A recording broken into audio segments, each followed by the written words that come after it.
તો ખાવાની બાકી જ છે, પણ જામફળ તોડીને ખાધું.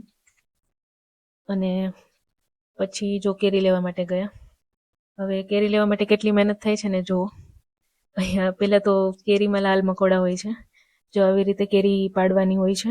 મોટાભાગનાને ખબર જ હશે, પણ જે લોકોને ના ખબર હોય ને એના માટે એવી જો લાંબી લાકડી હોય એના ઉપર વાળો બાંધેલો હોય બેન્ડ કરીને, પછી આવી રીતે ખેરવાની.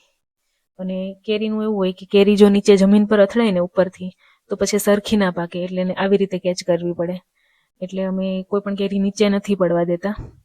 એટલે જો અમારી બેન છે એ પાડે છે. અને આ લોકોને મેઇનલી અમે જો આ પકડવા માટે જ બોલાયા છે, કારણ કે અત્યારે વેડાનું કંઈ પેલું છે નહીં, અને આ લોકો હોય ને તો આવી રીતે પકડી શકે.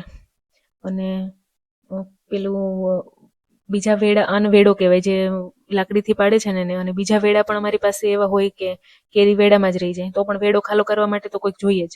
એટલે પછી આ છોકરાઓને બોલાવ્યા છે.